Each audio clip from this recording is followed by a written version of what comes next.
안녕하세요. 차인표입니다. 몇 년 전에 목성에 착륙한 보이저호를 기억하십니까? 사람도 안 탄 우주선을 먼 우주 밖으로 날려서 원하는 위치에 정확하게 착륙을 시켰습니다. 항공기술은 이 정도 수준까지 와 있습니다. 이런 고도의 기술을 가지고도 우리는 왜 비행기 사고를 막지 못하는 걸까요? 저는 이번 에어차이나 사고를 보면서 몇 가지 특징을 발견했습니다. 첫째, 비행기 사고가 유독 착륙 중에 많이 일어난다는 겁니다. 그리고 두 번째, 이 대형 사고 속에서도 분명 기적적으로 살아나온 사람이 있다는 겁니다. 이번 사고 현장에서도 멀쩡하게 걸어 나온 사람들을 보면서 놀라지 않을 수가 없었습니다. 그리고 끝으로 한 가지 깨달은 사실은 우리는 자동차나 기차하고는 달리 비행기에 대해서 너무나도 모르고 있다는 사실입니다. 도대체 왜 비행기 사고가 일어나는지, 이러한 대형 재난 속에서 살아날 수 있는 방법은 없는지 지금부터 비행기 사고의 블랙박스를 열어보도록 하겠습니다. 우선 이번 에어차이나 사고부터 정리해 보겠습니다. 중국 민항기가 추락한 사고 현장입니다. 추락과 동시에 일어난 화재로 비행기는 그 형체조차 알아볼 수 없는 잿더미로 변해 있습니다.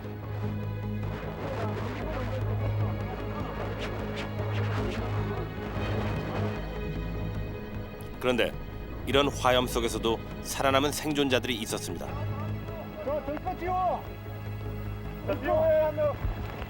비행기에 타고 있었던 사람은 모두 166명. 이 가운데 생존자는 38명이었습니다. 추락 당시의 충격으로 정신을 잃은 사람들. 그런 이들이 정신이 든 순간 제일 먼저 찾은 건 역시 가족들이었습니다. 일행이 20명인데 요 가족은 할머니요. 자녀분 3분, 아니 자녀 애기 하나, 우리 하나, 친구 애. 친구 애기 하나 둘, 친구는 신현정이거든요. 신현정이 친구. 애기 아빠는 여기. 화염과 장대비 속에서 계속된 구조 활동. 마지막 단 한 명의 생명이라도 구하려는 구조대원들의 필사적인 노력이 이어집니다. 그러나 불길은 계속해서 주변으로 번져가고 있었습니다. 시간이 흐르면서 하나둘 늘어나는 건 생존자가 아닌 사망자들의 시체였습니다. 순식간에 화염 속으로 사라져간 128명의 사람들. 이들은 자신이 왜 죽음을 맞이하게 됐는지조차 모른 채 비명에 가야 했습니다. 안개 때문에 제 생각엔 안개 때문에 비행기 고도가 너무 낮았어요. 그래서 갑자기 산에 부딪힌 거예요? 기대 다시 올라가다가 올라가다가? 아니 착륙하려고 시도하다가 거기 산이 있는 걸 모르고 그러다가 그런 것 같습니다. 예. 166명을 산자와 죽은 자로 갈라놓은 건 착륙 안내 방송이 나온 지 단 1분 사이에 일어난 일이었습니다. 사고 당일 오전 8시 김해공항은 기상 악화로 비행기 이착륙이 전면 금지됐었습니다.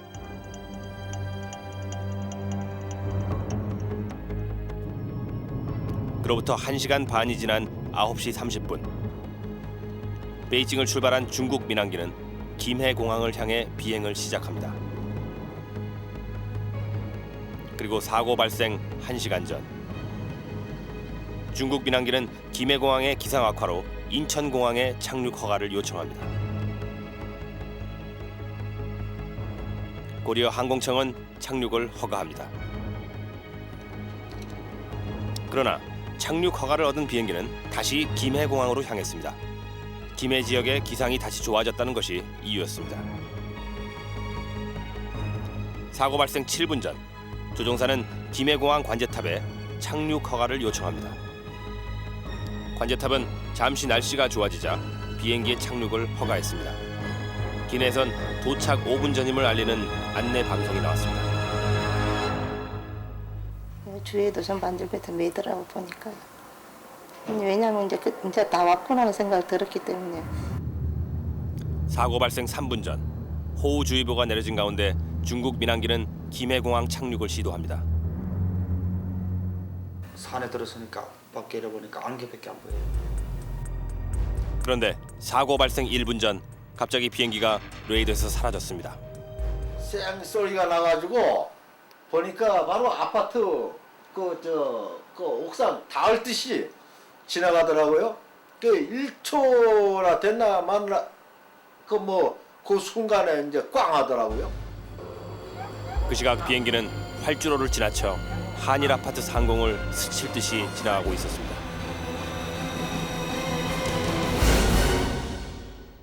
30초 뒤 중국 민항기는 활주로로부터 5km 떨어진 신어산 자락 한 봉우리에 추락했습니다. 당시 사고 현장에는 구름이 낮게 깔려 있었습니다. 결국 이번 사고로 128명의 아까운 생명을 잃었습니다. 모든 사고가 다 그렇지만요. 비행기 사고처럼 비인간적인 사고는 없는 것 같습니다. 승객은 자신이 어떤 이유로 사고를 당하고 있는지도 모르고 정말 순식간에 모든 사랑하는 사람들과 헤어지게 되고 맙니다. 항공기 사고는 전체 운항 시간 중에 이착륙을 시도할 때가 70%에서 많게는 85%까지 차지를 합니다. 그래서 이륙할 때 3분, 착륙할 때 8분, 이 시간을 마의 11분이라고 부릅니다. 항공기를 아는 분들은 이 비행 과정 중에서 이륙과 착륙이 가장 어려운 단계라고 말을 합니다. 말하자면 비행의 아킬레스건 같은 겁니다. 이번 사고도 김해공항에 타 와서 착륙을 하다가 일어난 사고입니다. 착륙 예정 시각을 불과 1분 남겨놓고 있었습니다. 자, 이제부터 비행기 여행은 정말로 안전한 건지, 이 착륙 때 운항 기술 어디에 문제가 있는 건지 하나하나씩 풀어보도록 하겠습니다. 항공기가 이륙할 때의 문제점은 무거운 항공기를 들어올리기 위해 엔진 출력이 최대치로 올라간다는 겁니다. 이번 사고 항공기인 보잉 767-200 시리즈의 경우 이륙 시 총 중량이 최대 179톤, 승객과 화물, 연료를 잔뜩 실은 상태에서 최대 출력을 발휘해야 하는 3분. 이 짧은 시간 안에 뭔가 문제가 생긴다면 치명적일 수밖에 없습니다. 상당한 무게를 가지고 뜨고 또는 가속을 해야 하는 단계이기 때문에 이륙하는 단계에서 속도가 적고 고도가 낮은 상태에서 항공기의 이상이 발생되게 되면 조종사가 처치할 수 있는 시간이나 또는 고도나 이런 것이 상당히 제한되어 있기 때문입니다. 에어버스 300기의 추락 사고와 관련한 가장 큰 관심사는 사고의 원인입니다. 현재 추정할 수 있는 추락 원인은 정비 불량 등 기체 결함과 조종 미숙, 이륙 후 기내 폭발. 작년 11월 아메리칸 항공 587편이 공항을 이륙한 뒤 2분 만에 880m 상공에서 추락했습니다.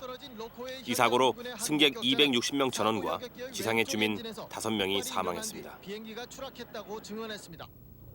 사고 원인은 기체 결함에서부터 9.11 이후 제2의 테러까지 다양한 가능성이 제기됐지만 현재까지 알려진 바로는 난기류 때문일 가능성이 가장 높습니다. 당시 기체에는 필요량의 2.5배에 달하는 연료가 들어있었기 때문에 사고 현장에는 거대한 폭발이 잇따랐습니다. 뿐 아니라 주변 주유소에까지도 불길이 옮겨 붙었습니다. 국내 항공사에서 보유하고 있는 보잉 747기. 보잉 747 시리즈 항공기의 총 중량은 300톤 이상, 최대 연료 탑재량은 151톤에서 172톤에 달합니다. 연료 주입구는 이쪽에 있어요. 저 판넬을 열면은 그쪽에서 연료를 주입하는 거고 이쪽에서부터 전부 연료 탱크라고 보시면 돼요. 비행기는 지 거의 연료로 돼 있네요. 예. 그래서 이쪽에서부터 저쪽 가운데 세나가 굉장히 크죠. 우리가 서서도 키가 안 닿을 정도로 연료가 큽니다. 부피로 따지면 한 1200드럼 정도 된다고 계산하시면 될 겁니다. 이륙할 때 연료 무게가 항공기 중량의 2분의 1을 차지하고 탱크의 위치도 항공기의 정중앙. 기체 자체가 거대한 연료 탱크나 마찬가지입니다. 활주로 면에서 바퀴를 떼면서 항공기는 시속 300km, 상승 각도 15도 정도로 날아오르게 됩니다. 항공 운항에는 놀랄 만큼 정확한 자동 시스템이 운영되고 있습니다. 정해진 운항 스케줄에 따르기만 하면 앞뒤 항공기들과의 충돌은 걱정할 필요도 없이 안전하게 도착지 공항 상공까지 갈 수가 있습니다.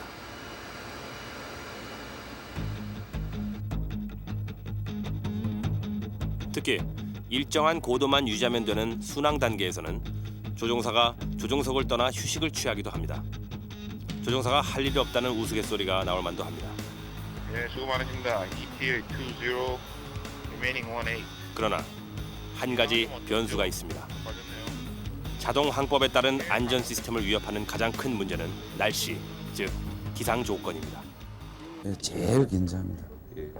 또 세계 항공기 사고가 거의 다 한 85%가 그 마의 11분대 안에서 일어났습니다.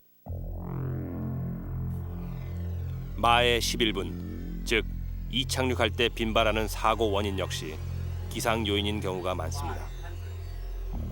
최첨단의 항공 기술, 목적지 항로만 입력하면 착륙 시도는 물론 정확하게 착지까지 자동으로 이루어집니다. 또한 속도 고도는 물론 상하 좌우의 비행 각도까지 자동으로 제어가 됩니다.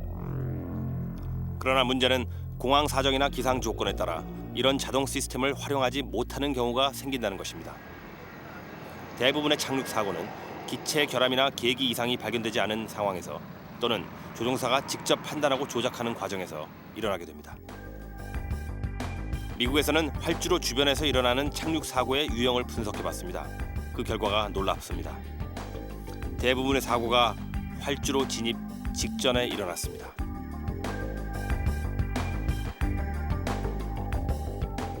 또한 활주로까지 거리를 따져봤을 때 역시 3마일, 즉 4.8km 이내에서 일어난 사고가 압도적으로 많았습니다.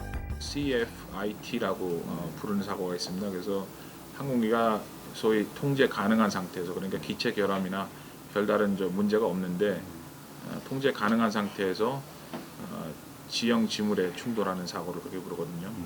그래서 그런 경우가 가장 높습니다. 한 70% 정도 사고가 그렇고. 지난 1993년 서울을 출발한 국내 항공기가 목포공항에서 3km 지점 운거산에 추락한 사고가 있었습니다. 당시 사고는 악천후를 뚫고 착륙을 시도하던 중에 일어났습니다. 서울에서 40여 분간 아무런 어려움 없이 비행하던 사고 항공기는 목포 상공에서 갑자기 소나기를 만났고 3차례 선회 비행한 끝에 착륙을 시도했지만 해발 320m의 산에 충돌하고 만 것입니다. 탑승객 110명 중에 44명이라는 기록적인 생존율에 놀라기도 했지만 이 사고 역시 공항 바로 앞에서 벌어진 일이라는 안타까움을 씻을 수가 없었습니다. 항공기 운항의 시작과 끝을 위협하는 마의 11분. 김해 공항에 착륙하려던 에어차이나 129 편도 결국은 이 마의 11분 속으로 빨려 들어가고 말았습니다. 도착 공항에 다 와서 그것도 활주로 끝에까지 와서 당하는 사고가 대부분이라는 게 정말로 아이러니합니다. 말하자면 비행기 안전 운항에 관한 매뉴얼이 분명히 있습니다. 매뉴얼이 있지만 현실은 매뉴얼대로 되지만은 않습니다.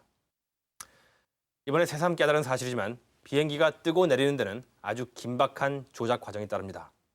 그렇다면 이렇게 생각해 보는 건 어떨까요? 이번 사고의 시작은 항공기가 좀 더 안전하다는 직진 방향으로 착륙하지 못하고 반대 방향으로 선회 착륙하려고 했던 데서 나온 건 아닐까요? 왜 에어차이나는 정밀 접근할 수 있는 직진 착륙을 버리고 선회 착륙을 선택해야 했을까요?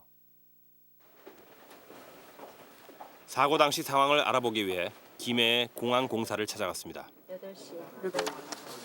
먼저 사고가 일어난 4월 15일 그날의 기상 조건을 물었습니다. 그 당시에 08시 30분부터 운항이 이제 불가한 상태였고 계속 그 항공기 운항이 이제 불가한 상태였습니다. 그러면은 그렇게 되다가 이제 운항 정상으로 다시 회복이 이제 되고 난 뒤에 이제 중국 항공의 첫 편으로 이제 내립니다. 이것들은 지금 사고 전에 김해에는 사고 전날부터 비가 내렸다고 합니다. 사고 당일 김해공항에는 26 항공기가 간간히 있었을 뿐 오전 8시 30분을 기해 착륙편은 모두 결항됐습니다. 활주로는 보통 양쪽 방향을 자유롭게 드나들 수 있어야 합니다. 그러나 김해공항은 북쪽이 산으로 막혀 있어 북쪽 진입을 하기 위해서는 일단 남쪽으로 들어왔다가 공항 근처에서 선회해야 합니다. 전 세계적으로 이렇게 선회 착륙이 필요한 공항은 10% 미만, 직진 착륙에 비해 안전도가 떨어지기 때문입니다. 당시 김해에는 남서풍이 17노트, 즉 시간당 32km의 속도로 불고 있었습니다. 항공기는 맞바람을 맞으며 이착륙을 하게 돼 있습니다. 그렇기 때문에 이번 경우처럼 남풍이 불면 공항 진입 방향을 180도 틀어서 반대 방향으로 선회 착륙해야 합니다. 조종사들이 교육 과정을 이수받고 기종이 바뀔 때마다요. 마지막 단계에서 이제 검열을 한두 차례 받게 됩니다. 그 검열 비행을 체크 비행이라고 하는데 체크 비행에 있어서 김해공항에서 만약에 선해 접근 기상이 예보됐다 그러면 상당히 긴장하게 됩니다. 그래서 김해공항의 선해 접근을 통해서 이제 체크를 받아서 검열을 패스를 했다면은 그만큼 그 사람의 기량이 입증될 정도로 생각하는 그런 상당히 좀 어려운 공항이라고 볼 수 있죠. 선해 접근에서는 일반적으로 항공기가 활주로 옆으로 평행하게 날다가 크게 포물선을 그리며 180도 돌아섭니다. 충분한 활주 거리를 두고 착륙 준비를 할 수 있어야 하기 때문입니다. 그러나 김해공항의 경우 선해 거리가 일반적인 방법보다 짧습니다. 북쪽에 산을 피해야 하기 때문입니다. 국내외 조종사들은 김해공항의 이러한 공항 사정을 미리 숙지하게 돼 있습니다. 활주로에 평행하게 날 때는 활주로로부터 2.25km에서 2.7km의 거리를 유지하게 돼 있습니다. 조종사들은 보통 오른쪽 날개 끝이 활주로에 닿는 것으로 거리를 짐작합니다. 특히 북쪽의 산이 자동 시스템을 방해하기 때문에 김해공항의 선해 착륙은 조종사의 유관 비행에 의존하게 됩니다. 그래서 선해 착륙할 때 지켜야 할 또 하나의 철칙은 항공기 뒤쪽으로 멀어지는 활주로를 주시하는 것입니다. 기장석이 이제 좌측이기 때문에 끼면은 이제 오른쪽을 보고 이렇게 접근하게 됩니다. 근데 기장도 이래 물론 보고 한데 아무래도 속도 처리 모든 걸 하다 보면은 기장이 부기장보다 덜 보게 됩니다. 활주로를. 그래서 부기장이 계속 활주로 보고 있다.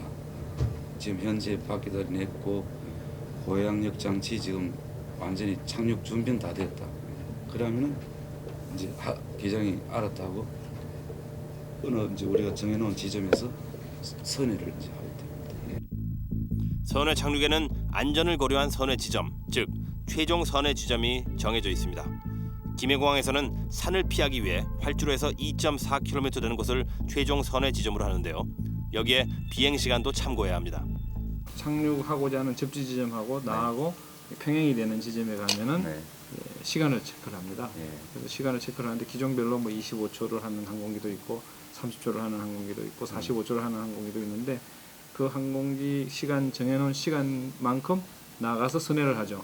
마지막 착륙 선회를 하는데 그 시간에서 그 당시에 내가 비행하고 있는 그 장주 고도에 불고 있는 바람에 따라서 시간을 가감을 합니다. 다시 말하면은 장주에 있는 동안에 뒤에서 바람을 많이 불게 되면은 제가 정해진 시간대로 가면 한참 많이 나가게 되겠죠. 항공기 중량이나 풍속에 따라 최종 선회 지점까지의 비행 시간이 다르다는 얘기입니다. 그러나 김해공항에 취항하는 국내 항공사의 조종사들은 시간이나 거리보다도 우선하는 기준점이 있습니다. 바로 남해고속도로입니다. 선해 접근에서 착륙해야 될 경우에는 김해공항의 그 지형 특성상 활주로 끝단과 북쪽의 산과의 그 근접해 있는 관계로 해서 조종사가 그 기동을 할 수 있는 그 공간이 상당히 좁습니다. 남해고속도로에서 사고 지점까지는 2km, 시속 300km의 항공기가 20초면 닿는 거리입니다. 그러나 김해공항에서도 선해 착륙을 하는 날은 그리 많지 않다고 합니다. 더구나 사고 항공기 기장은 이전에 김해공항에서 선해 착륙을 해본 경험이 없습니다. 사고 항공기는 결국 김해공항의 최종 선회 지점을 지나친 것으로 보입니다. 아파트 단지와 돛대산이 버티고 있는 줄도 모른 채 말입니다. 사고 항공기의 항로를 다시 한번 정리해 보겠습니다. 사고 항공기는 이쪽 바다 쪽에서 이렇게 날아와서 선회 착륙을 하기 위해 이 활주로 옆을 이렇게 지나쳐갑니다.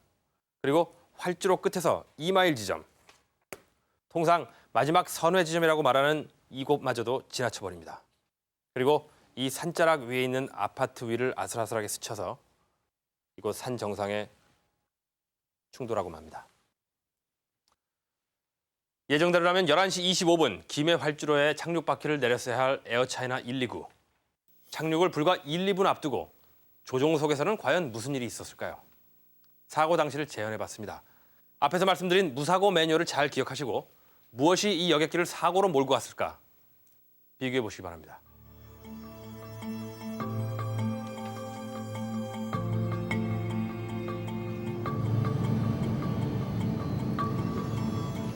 4월 15일 오전 김해공항은 전날부터 내린 비로 잔뜩 흐려져 있었습니다.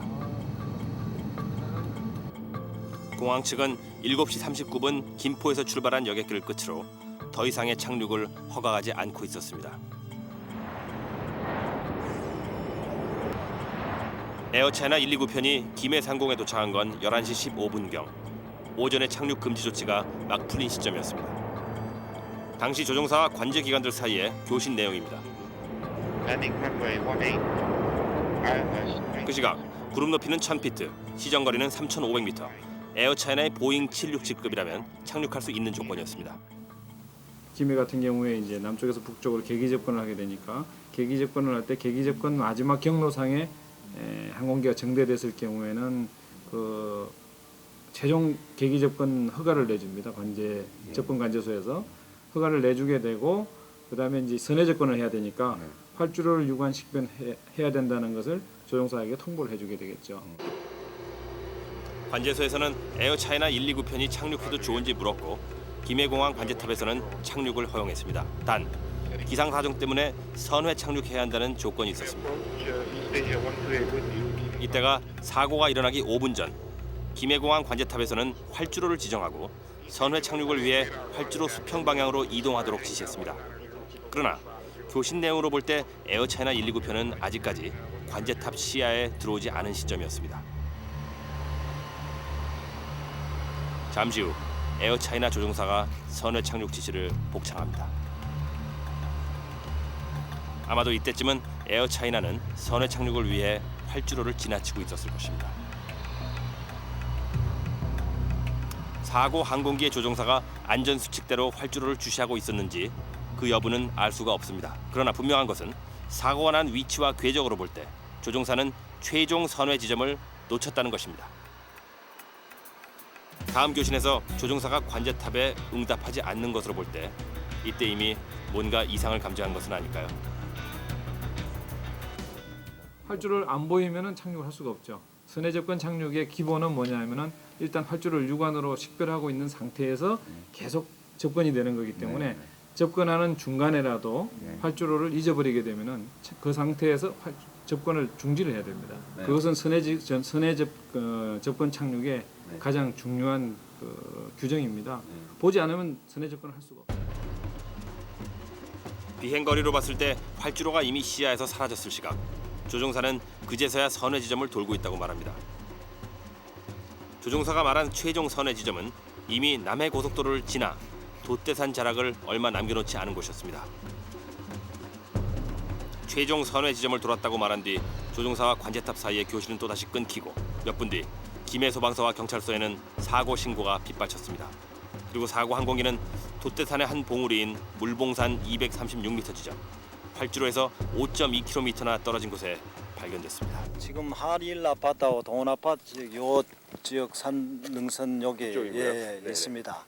그리고 김해 이제 공항 쪽이 저쪽 지역 방향입니다. 공항이 이쪽이고요. 그래서 1차 착륙을 시도하다가 비행기가 요 앞으로 선회해야 되는데 요 산 뒤로 선회하다가 여기서 이제 그 안개와 뭐 이런 거 악천후 관계라서 앞이 시야가 가려져서 아마 분간이 안 된 것 같습니다. 목격자들의 증언에 따르면 사고 항공기는 산자락에 있는 아파트 단지 위를 아슬아슬하게 스쳐 지난 뒤 물봉산에 추락했다고 합니다. 한때 항공기의 추락 궤도에 놓였던 한일 아파트. 산자락에 세워진 아파트는 건물의 해발 고도가 꽤 높았습니다. 여기서 요래 보니까 요 위로 비행기가 이 아파트 옥상 위로. 예, 옥상 위로 요래 날아가는데 날개가 이렇게 저 아파트 위로 올라갔어요. 네. 거의 너무 낮게 날랐기 때문에 육안으로 봤을 때는 거의 뭐 붙다시피 날아가서 저 능선 쪽으로 사라지더라고요. 능선 쪽에서 조금 있으니까 쿵 소리가 났어요. 예. 그날 사고 당일날요. 이 지금 여기서 보셨잖아요. 예. 보셨을 때 저 산이 보일 정도였나요? 시계가 어땠습니까? 아니, 금방 안개 말씀하셨는데. 저 위에 한 3분지 1지점은 다 저 안개 같은 거로 덮여 있었습니다. 사고 지점에서부터 사고기의 항로를 역추적해봤습니다. 물봉산 236 고도의 추락 지점과 해발 100m의 한일 아파트, 그리고 활주로 옆으로 날아오던 항공기의 평행선을 연결하면 사고기는 최종 선회 지점으로부터 약 2km, 남해고속도로를 훨씬 지나 선회한 것이 확실해 보입니다.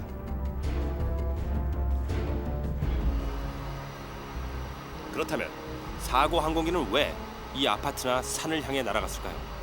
이 장애물들을 보지 못했을까요? 취재팀은 항공 시뮬레이션에서 사고 당시의 기상 조건, 구름 고도 1000피트, 시정거리 3500m를 입력해봤습니다. 시뮬레이션에서는 아파트와 그 너머 산 능선이 한눈에 들어옵니다. 그러나 주민들이 말하는 아파트 주변의 시정은 이것과는 차이가 있습니다. 사고 일에는 아파트 뒤에 산이 보이질 않았다는 것입니다. 내가 마지막 착륙 접근을 위한 선회를 하는 지점에 구름이 낄 수도 있고요. 또 착륙 접근하는 동안에는 구름이 없다가 제가 착륙 선회할 때쯤 돼서 구름이 몰려왔을 수도 있고, 예. 또 시정치가 떨어져 있어서 이 지점에서는 잘 보이다가 저 지점 가면은 활주로가 안 보일 수도 있고요. 그런 조건은 얼마든지 있을 수 있는 거죠. 예.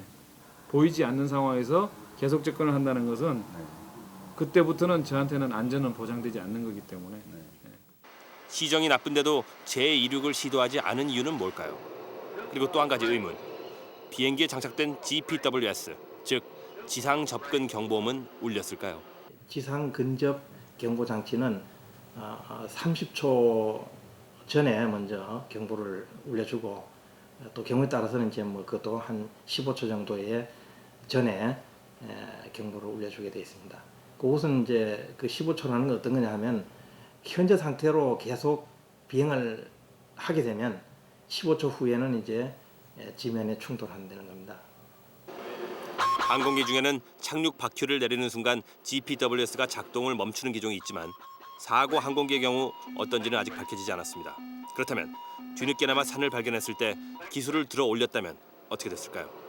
아파트에서 사고 지점까지는 1km 정도 거리가 남아 있었습니다. 민항은 제한되어 있습니다. 비행기가 크고 또 큰 비행기를 가속을 시키려면 그 타임 딜레이라고 그 일정한 시간이 있어야만이 파고가 나는 겁니다. 예를 들어서 바로 내가 출력을 증가시킨다 해서 바로 속도가 불어나는 게 아니고, 또 피치를 그렇게 많이 못 드는 것이 속도가 그 고장되지 않는 상태에서 기수만 들게 되게 되면 그 비행기는 도로 주저앉게 되어 있습니다. 조종사가 위험을 감지하고 기술을 올리기까지는 7초. 충돌을 피하기에는 너무나도 짧은 시간이었습니다.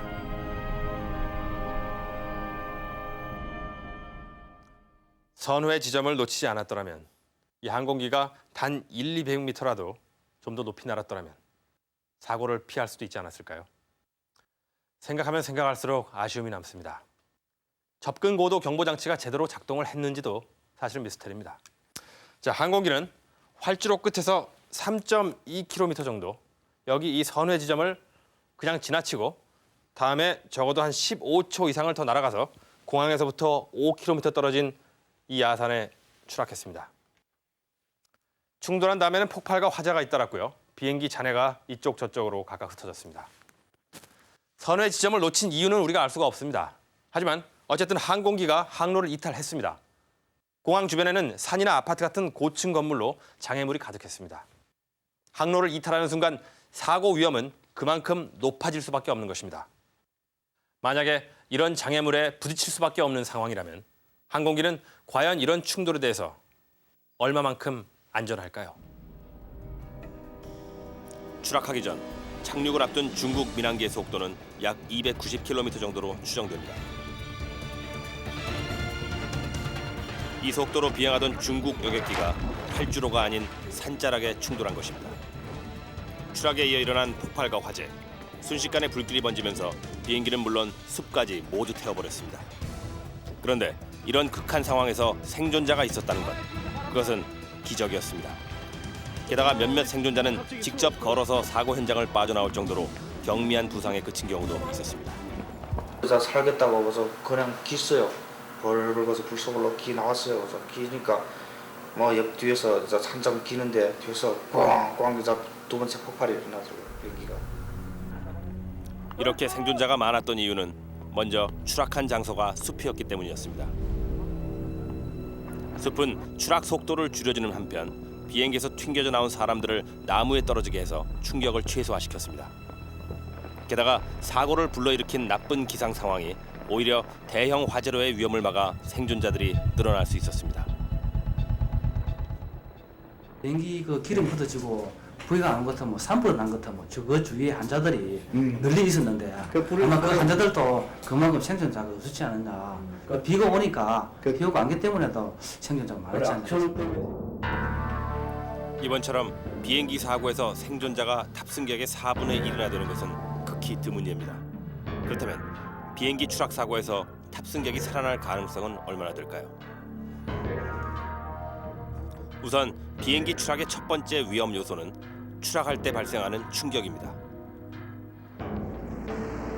이 실험은 비행기 기체에 압력을 가했을 때 나타나는 결과입니다. 이 속에 사람이 탔다면 어떤 결과가 나올까요? 항공기가 이륙이나 착륙 중에 지상에 충돌하는 경우에는 수백지 혹은 수십지에 이르기 때문에 즉 자기 무게의 100배 혹은 뭐 7, 80회 이상으로 충격 하중이 전달되기 때문에 결코 안전한 것은 뭐 이야기 드릴 수 없다고 볼 수 있습니다. 인체가 받는 충격의 강도를 가장 쉽게 알아볼 수 있는 건 자동차 충돌 실험에서입니다. 시속 56km로 달려온 자동차가 장애물에 정면으로 부딪혔을 때 나타나는 결과입니다. 이때 사람이 중상 이상의 부상을 당할 확률은 약 20% 정도인 반면 사망할 확률은 2%에 지나지 않습니다. 자동차 충돌 시험의 결과를 비행기 추락에 적용시켜 볼까요? 일단 자동차의 속력은 56km, 반면 비행기는 착륙할 때 속도가 약 290km입니다. 속도만 비교해봐도 5배가 넘는 수치입니다. 여기에 비행기가 떨어지는 높이와 무게까지 생각한다면 비행기 추락의 결과는 상상할 수조차 없는 끔찍한 결과를 가져올 것입니다. 그래서 저희들이 그 충돌 실험하는 거는 56km로 실험을 하는 거고요. 그다음에 비행기 같은 경우는 제가 듣기로 요번에 그 290km로 그 충돌 속도가 290km인 걸로 알고 있는데요. 그렇게 했을 때 그 충돌 에너지는 속도의 제곱에 비례하기 때문에 충돌 에너지가 약 한 27배 정도 나옵니다. 어느 정도 이상 그 사람이 인체가 충격을 받으면은 거의 사망은 100%에 이르게 됩니다.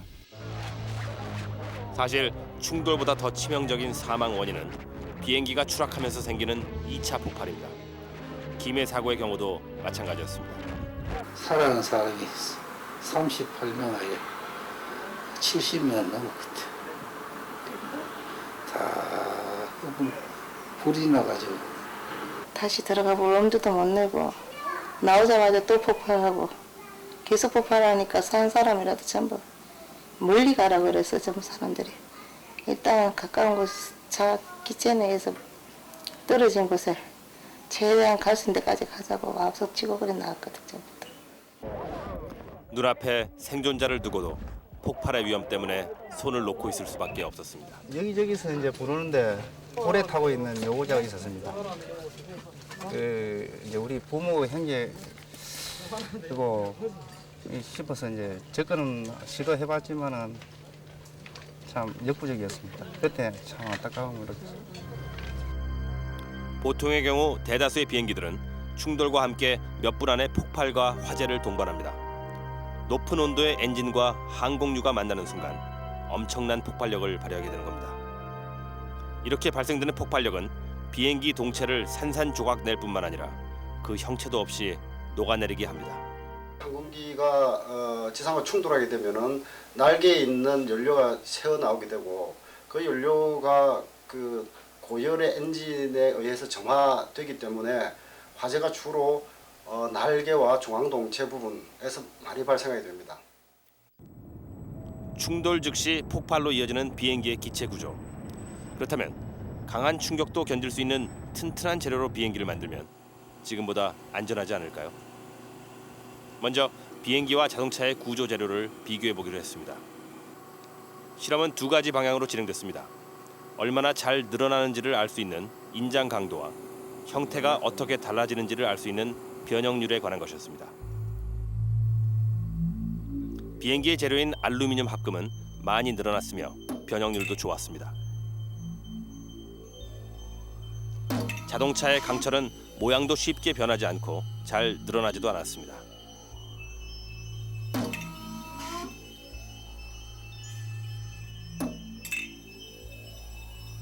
결과적으로 자동차의 강철이 튼튼하고 충격에도 강한 반면 알루미늄 합금은 자동차의 강철보다 잘 부서지고 모양도 잘 변하는 재료였습니다. 그러니까 사람들이 그 속에 탑승하고 있는 경우에 만약에 아주 튼튼하게 만들어서 충돌을 했는데도 한 파손도 안 되고 그대로 다 원형을 유지한다 그러면은 그 큰 충격 그 에너지가 그 속으로 전체 전달되기 때문에 사람은 견딜 수 없는 거죠. 그럼 오히려 깨져야 안전하다. 깨져야 안전한 그 속에 있는 사람으로서는 안전하다고 볼 수 있는 거죠. 높이, 멀리, 빠르게 날기 위한 비행기. 그러기 위해선 가볍고 변형도 잘 되는 알루미늄 합금이 적절한 재료입니다. 안전을 위해서도 말이죠. 항공기는 자동차보다 수배나 더 빠른 속도로 그리고 아주 높은 곳에서 낙하하여 지상에 충돌하기 때문에 그 충격으로부터 그 승객을 보호하는 그런 설계는 사실 큰 의미는 없습니다. 그런 상태에 충돌하게 되면은 대부분의 승객은 그 사망에 이르게 되고요. 비행기의 시속은 평균 800km, 착륙할 때는 약 290km입니다. 이 속도로 비행기가 지상과 충돌하게 된다면 그 어떤 설계와 재료로도 안전을 보장할 수 없다는 것입니다. 비행기는 그 출발부터가 날아오르기 위한 것이지 추락하기 위한 게 아니기 때문입니다. 비행기 운항에는 첨단 하이테크가 총동원되지만 일단 사고가 나면 기체 자체는 그다지 안전하지 못하다는 얘기입니다. 그러니까 가볍게 나는 게 우선이라는 얘기입니다. 사실 이런 상황에서 생존자가 있다는 것 자체가 불가사의한 일입니다. 그러나 분명 살아남은 사람은 있습니다. 항공기 사고가 나고 생존자가 있다는 얘기를 들으면 우리들은 승객들 좌석 중에서 어느 쪽에 생존율이 높은가를 따져보게 됩니다. 정말 기내에서 상대적으로 안전한 좌석이 있는 걸까요? 비행기가 사고로 동체가 다 녹아버리고 잿더미로 변한 상황이라도 비행기에서 제일 무사한 건 아마 블랙박스일 겁니다. 자기 무게 3,400배를 감당하고 섭씨 110도에서 30분간 견딜 수 있는 특수한 재질로 만들어진 블랙박스. 비행기 사고의 원인을 풀어주는 열쇠인 만큼 만든 재질이나 보관이 매우 특별합니다.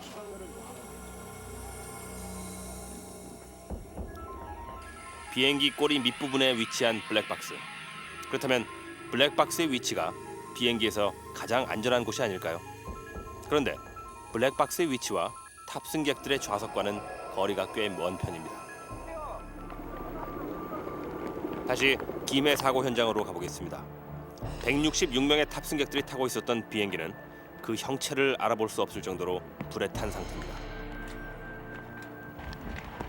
수차례의 폭발 속에서도 살아남은 38명의 생존자들. 그들이 앉아있던 자리에서 가장 안전한 좌석에 대한 해답을 찾아보기로 했습니다.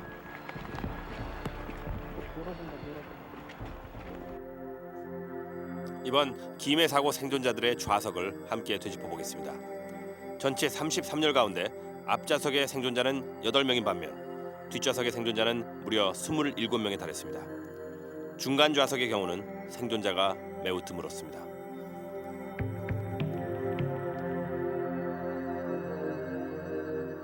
지난 93년에 일어난 목포 사고의 경우도 상황은 마찬가지였습니다. 생존자의 69%가 뒷좌석에 앉아 있었습니다. 좌석과 생존율에 관한 분석 결과 또한 크게 다르지 않습니다. 지난 20년간 일어난 대형 비행기 사고의 경우에도 비교적 뒷좌석의 생존율이 높았습니다. 특히 하강 중이거나 착륙할 때 훨씬 더 안전한 것으로 나타났습니다. 그 후미 좌석에 특별히 그 생존을 높이기 위한 안전을 더 기했다기보다는요.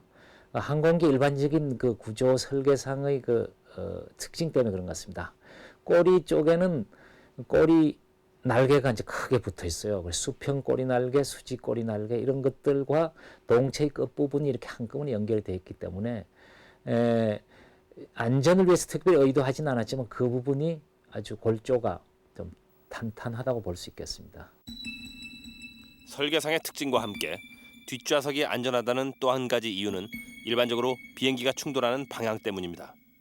비행기는 뒷부분부터 부딪히는 경우가 드물고 앞부분부터 부딪히게 되는데 앞부분부터 부딪히게 되면은 그 충돌을 하면서 그 기체가 이제 파괴가 일어나죠. 파괴가 일어나면서 그 충격에 따른 그 에너지를 기체 자체가 흡수하게 됩니다. 그러니까 궁극적으로는 시트를 통해서 그 탑승자에게 전달되는 그 순간적인 힘이 뒷부분에 앉은 사람들이 더 적다고 우리가 예측할 수 있겠죠. 어디까지나 뒷좌석의 안전성은 통계일 뿐이지 특별한 이유가 있는 건 아닙니다. 항공기가 어떤 자세로 추락하냐에 따라 안전한 좌석은 언제든지 달라질 수 있습니다. 맨 처음에 그 농장 건물에 부딪힐 때는 뒷부분이었던 것 같습니다. 바퀴가 나온 어떤 그 부분이었던 것 같고요. 그다음에 농장 그 펜스로 조적 담벼락이 있었는데 그걸 충돌하면서 그때 다시 한번 중간 부분 정도가 꺾인 것 같고 희생자는 따라서 뒷부분에서 불이 났기 때문에 뒷부분에 앉아 계셨던 분들이 많은 희생을 당한 걸로 알고 있습니다. 블랙박스가 해독되는 날 추락 사고의 원인은 밝혀지겠지만 그때가 돼서도 생존의 이유는 명확히 밝혀지지 않을 것입니다. 한 비행기 안에서도 삶과 죽음이 나뉘고 바로 옆자리에 앉아있던 가족 사이에서도 생사가 달라집니다.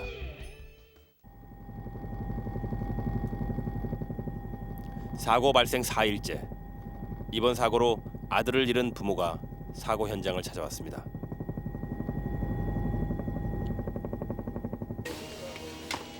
시신조차 확인할 수 없었던 아들. 그 마지막 흔적이라도 찾을 수 있지 않을까 하는 생각에 마음이 저려옵니다. 감사합니다. 감사합니다.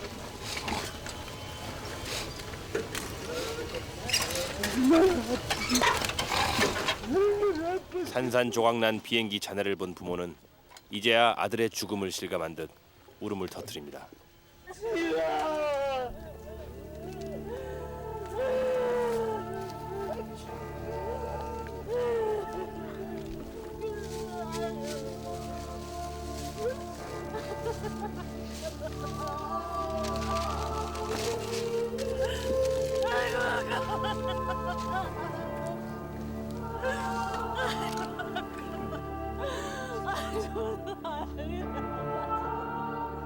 아직은 꿈이 많을 앳된 나이의 아들. 그 아들과 닮은 군인에게서 어머니는 아들의 얼굴을 떠올려 봅니다. 아이고 이리 한번 맞으면 아들을 보면 드세가 안 날까 이거 나 가져가. 이리 한번 맞으면 아들 이리 한번. 착륙 안내 방송을 들으며 안전벨트를 매던 사람들. 이들은 불과 5분 전까지만 해도 가족들과의 만남을 설레어했을 것입니다. 그러나 그 5분이라는 짧은 시간 동안 그들은 비명도 없이 형체도 없이 사라졌습니다.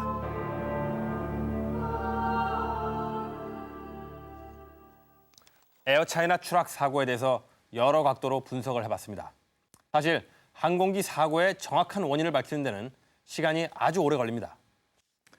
그 기간 동안 조사를 벌이는 사고 발생국과 항공기 제작국 그리고 항공사 소속국은 사고의 책임을 서로 미루기 위해서 신경전을 벌이기 마련입니다.